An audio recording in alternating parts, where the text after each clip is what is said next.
जय हिंद भारतवासियों। रात के करीब 1:30 बज रहे हैं। अरब सागर के ठीक ऊपर गहरी स्याह अंधेरी रात को चीरता हुआ भारतीय वायुसेना का विमान IL-76 मालदीव के हुलहुले एयरपोर्ट की ओर बढ़ रहा है। इसके अंदर हथियारों से लैस भारतीय सेना की 50 इंडिपेंडेंट पैरा ब्रिगेड के पैराट्रूपर्स तैयार बैठे हैं। वायुसेना को इस उड़ान के लिए कोई औपचारिक क्लियरेंस नहीं था।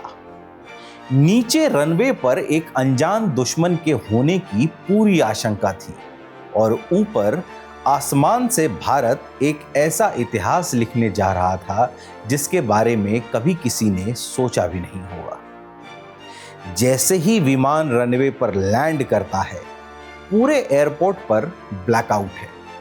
इंजन बंद होते ही पिछला रैंप खुलता है और अंधेरे में खामोशी के साथ हथियारों से लैस भारतीय पैराट्रूपर्स मालदीव की धरती पर कदम रखते हैं। न कोई नारा, न कोई रेडियो कॉल, न ही कोई चेतावनी। सिर्फ आंखों ही आंखों में कम्युनिकेशन, एक इशारा और एक ही मिशन, मालदीव को बचाना है। नमस्कार, मेरा नाम है रोहित वत्स और आप देख रहे हैं बजरबट्टू की खास पेशकश शौर्य गाथा।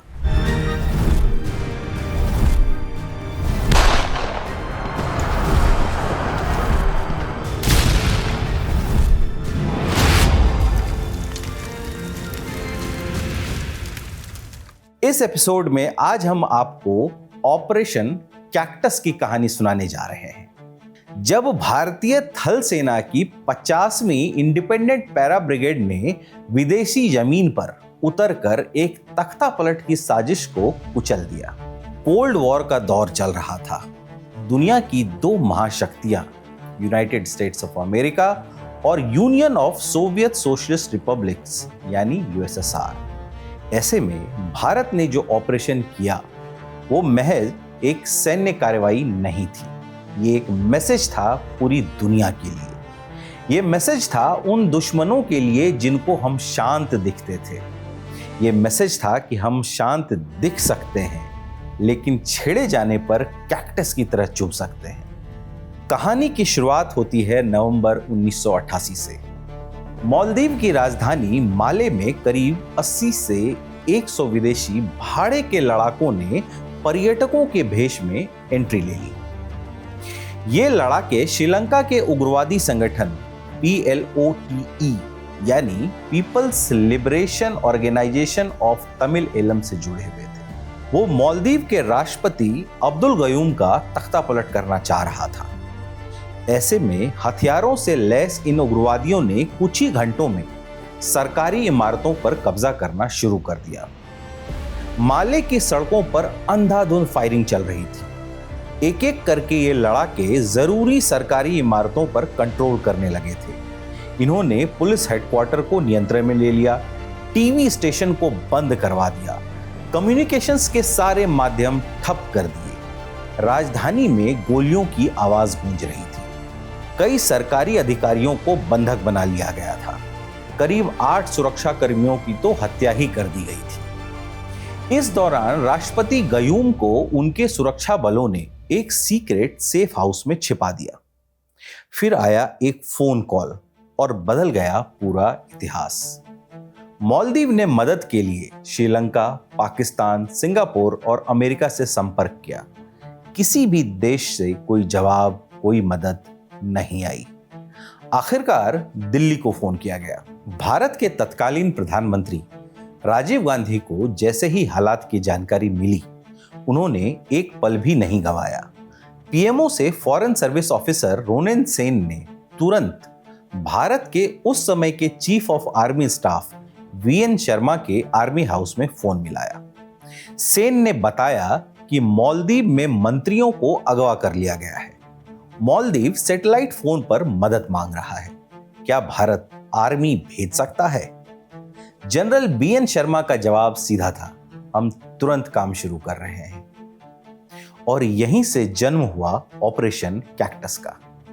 कुछ ही घंटों में तीनों सेनाओं ने एक जॉइंट ऑपरेशन की तैयारी शुरू कर दी। एयरफोर्स ने एयरलिफ्ट के लिए तैयारी की, नेवी ने समुद्र में घेराबंदी शुरू की और आर्मी ने आगरा स्थित पैराट्रूपर्स को अलर्ट पर रख दिया।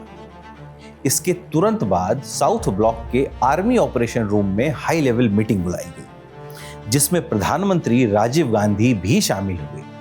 शुरुआत में एनएसजी भेजने का सुझाव आया, लेकिन सेना ने साफ कहा कि यह एक फुल स्केल मिलिट्री इंटरवेंशन है, कमांडोज नहीं, पैराट्रूपर्स चाहिए। तय हुआ कि आगरा स्थित 50 इंडिपेंडेंट पैराशूट ब्रिगेड को अलर्ट किया जाएगा। इसके साथ एक और बात यह भी थी कि एनएसजी उस समय फॉरेन ऑपरेशन के लिए रेडी नहीं थी। यह फैसला सिर्फ संसाधनों या सुविधा का नहीं था, यह सेना की रणनीतिक सोच और सिद्धांतों पर आधारित एक फैसला था। सबसे बड़ी दिक्कत थी कि किसी को ठीक ठीक पता ही नहीं था कि हुलहुले एयरपोर्ट की रनवे की लंबाई है क्या। पैराशूट ड्रॉप का विचार इसलिए खारिज करना पड़ा क्योंकि माले में 12 फुटबॉल ग्राउंड जितनी खुली जमीन थी ही नहीं। पैराट्रूपर्स के सीधे समुद्र में गिर जाने का खतरा था। इसी बीच deputy army chief lieutenant general Rodrigues ने ब्रिगेडियर फारूक बलसारा को फोन कर दिया, तुरंत तैयार रहिए, विदेशी धरती पर ऑपरेशन होने वाला है।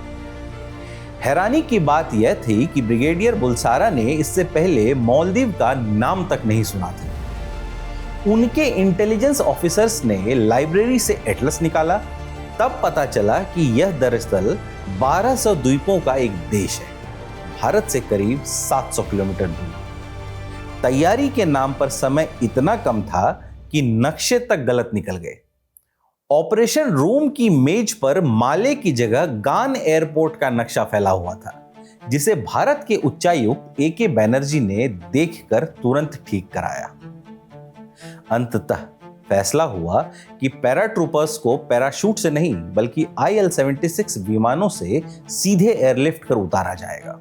इंडियन एयरलाइंस के पायलटों को बुलाकर रनवे की जानकारी ली गई। नौसेना को समुद्र में घेराबंदी के आदेश मिले और वायुसेना को बिना रुके 2000 किलोमीटर से ज्यादा की उड़ान के लिए तैयार किया गया। यह एक ऐसा ऑपरेशन था जिसमें न पूरी इंटेलिजेंस थी न पूरी तैयारी, लेकिन जो था वह था राजनीतिक इच्छा शक्ति और सैन्य भरोसा और एक साफ साफ आदेश, राष्ट्रपति गयूम को हर हाल में बचाना है। आगरा एयरबेस से IL-76 विमानों ने 50 इंडिपेंडेंट पैरा ब्रिगेड को एयरलिफ्ट किया। बिना रुके 2000 किलोमीटर से ज्यादा की दूरी सिर्फ 9 घंटे में तय की गई और फिर रात के 1:30 बजे भारतीय पैराट्रूपर्स ने मालदीव की धरती पर कदम रखा। अब यह ऑपरेशन इतना भी आसान नहीं था। ऑपरेशन की ग्राउंड रियलिटी बेहद जटिल थी और यही इसे ऐतिहासिक बनाता है। भारतीय पैराट्रूपर्स जिस वक्त हुलहुले एयरपोर्ट पर उतरे, उन्हें यह तक पक्की जानकारी नहीं थी कि रनवे दुश्मन के कब्जे में है भी या नहीं। नाइट लैंडिंग थी, एयरपोर्ट पर लाइट्स बंद थी और चारों तरफ अंधेरा पसरा हुआ था। जैसे ही IL-76 रुका, कुछ ही मिनटों में करीब 150 सैनिक, हथियार, जीप और कम्युनिकेशन इक्विपमेंट रनवे पर फैल चुके थे। बिना एक भी फायर किए एयरपोर्ट सुरक्षित कर लिया गया था। यहीं से ऑपरेशन का सबसे अहम फेज शुरू हुआ, राष्ट्रपति गयूम से संपर्क। एयर ट्रैफिक कंट्रोल टावर से रेडियो के जरिए ब्रिगेडियर फारूक बुलसारा ने राष्ट्रपति से बात की। उधर से मैसेज आया कि सेफ हाउस घिर चुका है, फायरिंग की आवाज बेहद पास है और समय हाथ से निकल रहा है। ब्रिगेडियर बुलसारा ने आदेश दिया कि तुरंत मूव करो। रात गहरी थी, सामने फैला था काला शांत पानी, लेकिन वो समुद्र नहीं था, वो था एक लगून। समुद्र और जमीन के बीच पसरा हुआ उथला लेकिन धोखा देने वाला पानी। ऊपर से शांत, नीचे कोरल, पत्थर और फिसलन भरी सतह। भारतीय पैराट्रूपर्स को इसी लगून को पार करना था। न नावें पूरी तरह सुरक्षित थी, न रास्ते की पूरी जानकारी, और सामने दुश्मन के छिपे होने की आशंका। हर कदम फिसल सकता था, हर आवाज गोली बुला सकती थी, लेकिन बिना रुके, बिना शोर किए, हथियारों से लैस भारतीय सैनिक उस काले पानी को चीरते हुए आगे बढ़े और माले की तंग गलियों में दाखिल हुए। रास्ते में भ्रम की स्थिति इतनी गंभीर थी कि एक पल के लिए मालदीव की नेशनल सिक्योरिटी सर्विस ने भारतीय सैनिकों को ही दुश्मन समझ लिया था। उन्होंने भारतीय सैनिकों को रोक लिया था। हालात इतने तनावपूर्ण थे कि ब्रिगेडियर बुलसारा भी गोली चलाने का आदेश बस देने ही वाले थे, लेकिन आखिरी क्षण में पहचान हो गई। रात 2:10 पर राष्ट्रपति गयूम को सुरक्षित कर लिया गया। इसके बाद उन्हें एयरपोर्ट नहीं बल्कि एनएसएस मुख्यालय ले जाया गया, जहां दीवारों पर गोलियों के सैकड़ों निशान और चारों तरफ विद्रोहियों के शव बिखरे पड़े थे। सुबह 4 बजे सैटेलाइट फोन पर प्रधानमंत्री राजीव गांधी से संपर्क हुआ और ऑपरेशन की सफलता की पुष्टि की गई। यही वो पल था जब दुनिया ने समझा कि ऑपरेशन कैक्टस सिर्फ एक रेस्क्यू मिशन नहीं है, बल्कि भारत की स्ट्रैटेजिक क्षमता और राजनीतिक इच्छा शक्ति का खुला प्रदर्शन है। और इसका अंजाम हुआ कि राष्ट्रपति गयूम को सुरक्षित निकाल लिया गया। भागते विद्रोहियों की सप्लाई लाइन भारतीय नौसेना की आईएनएस गोदावरी और आईएनएस बेतवा ने काट दी। इन भागते हुए विद्रोहियों ने एक शिप को अगवा कर लिया था और उस पर मौजूद क्रू को बंधक बना लिया था। भारतीय मरीन कमांडोज ने इस शिप को समुद्र में इंटरसेप्ट किया और इन उग्रवादियों को भी पकड़ लिया गया। इस ऑपरेशन में 19 उग्रवादी मारे गए, 68 श्रीलंकाई लड़ाके गिरफ्तार हुए और मास्टरमाइंड अब्दुल्ला लुतूफी भी पकड़ा गया। उसे मालदीव में मौत की सजा सुनाई गई, जिसे बाद में भारत के कहने पर बदल दिया गया था। पूरे ऑपरेशन की कमान संभाली थी ब्रिगेडियर फारूक बुलसारा ने। सिर्फ 48 घंटों में तख्ता पलट की कोशिश को नाकाम कर दिया गया। संयुक्त राष्ट्र, अमेरिका और ब्रिटेन ने भारत के इस एक्शन की तारीफ की, लेकिन श्रीलंका ने इसका विरोध भी किया था। इसी बीच कुछ ऐसा हुआ था जिसके बारे में कोई प्लानिंग नहीं हुई थी। रात के अंधेरे में जब भारतीय वायुसेना का IL-76 विमान भारत की हवाई सीमा पार कर चुका था, उसी वक्त आसमान में एक और गवाह मौजूद था, ब्रिटिश एयरवेज का एक कमर्शियल विमान। जैसे ही ब्रिटिश एयरवेज के पायलटों की नजर इस भारतीय सैन्य विमान पर पड़ी, उनके मन में सवाल उठा, यह विमान यहां क्या कर रहा है? अंतर्राष्ट्रीय एयर ट्रैफिक नियमों के हिसाब से भारतीय पायलटों को अपनी लोकेशन और गंतव्य बताने की जरूरत पड़ गई। बस यहीं से दुनिया को पहली बार आभास हुआ कि हिंद महासागर के ऊपर कुछ एक्स्ट्राऑर्डिनरी हो रहा है। कुछ ही घंटों में यह खबर लंदन पहुंची और बीबीसी ने अपने रात 7 बजे के बुलेटिन में ब्रेकिंग न्यूज चला दी। India launches military operation to rescue Maldives president. Bharat ने ना कोई प्रेस कॉन्फ्रेंस की थी, ना कोई बयान दिया था, लेकिन यह ऑपरेशन अब वर्ल्ड हेडलाइन बन चुका था।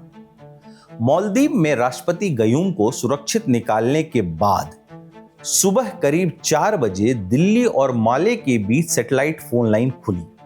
उस वक्त भारत के प्रधानमंत्री राजीव गांधी अपनी दफ्तर में कंप्यूटर के सामने बैठे थे, एक हाथ से टाइप करते हुए, जैसे वो अक्सर किया करते थे।